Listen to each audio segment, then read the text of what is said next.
Security closed in, flashing badges, cold stares. Camille stood frozen, her boarding pass trembling in her hand. Moments earlier, she was a celebrated CEO heading home in first class now. She was being escorted off the plane like a criminal. Passengers watched, whispered, filmed. No one hoped. No one questioned. She wasn't loud. She wasn't unruly. She was just black, and that was enough. But what the airline didn't know was who they had just humiliated, or how she'd respond. This is the story of one flight and a $5 billion mistake. Welcome, story lovers. From where are you watching? Comment the name of your city. It was supposed to be a victory lap.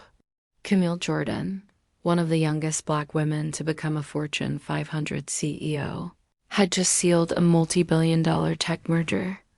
In New York, sleek blazer on, boarding pass in hand, she moved through the airport with the grace of someone who'd made it against all odds.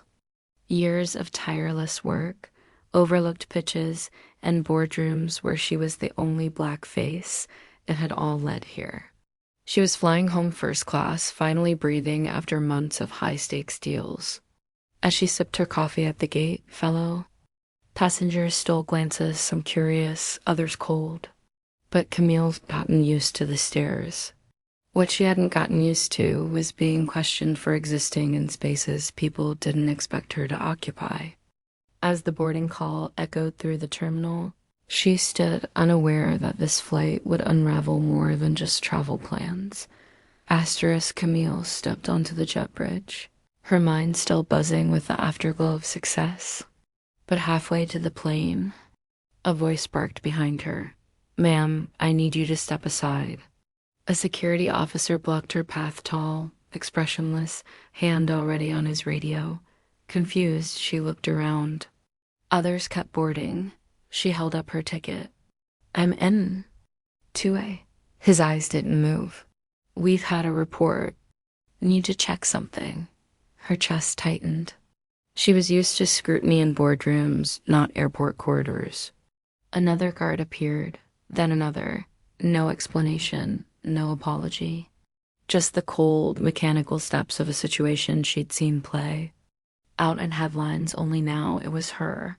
They led her back into the terminal as people stared, whispered, judged. Her blazer, her heels, her executive status, none of it mattered. Not when your skin speaks louder than your resume. Questions flew at her.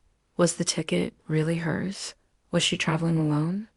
Did she pack her own bag?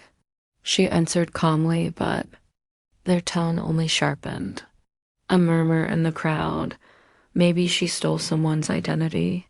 Her throat burned with humiliation, but she kept her poise. She always had. Then came the final blow. "You're being removed from this flight while we investigate." Removed, publicly, wrongfully. Quiet fury stirred in her gut as they escorted her back through the terminal like a criminal. She didn't cry. Not yet, but as the airline staff turned their backs, they had no idea who they were dealing with. The room was cold, silent except for the low murmur of officers outside.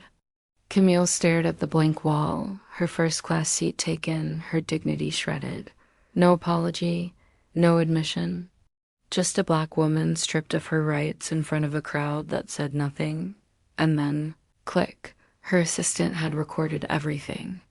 The moment security singled her out, the smirks. The silence when she showed her CEO credentials. Within minutes, the video hit social media. In hours, it went viral. But the airline still didn't flinch until Camille made one call. Effective immediately, terminate all partnership deals with the airline. $5 billion gone in a breath. She stood, not broken, but burning with purpose. Because this wasn't just about a flight. It was about every time someone like her had been told they didn't belong.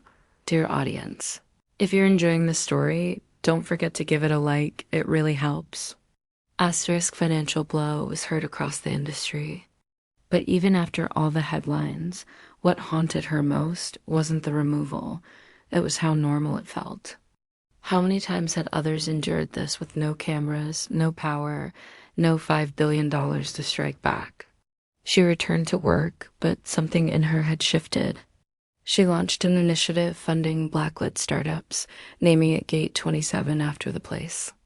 She was humiliated because the fight wasn't just about her. It was about dignity denied in silence, justice delayed by ignorance, and the power of one voice refusing to be quiet. How many more Camille's will it take before racism is grounded for good?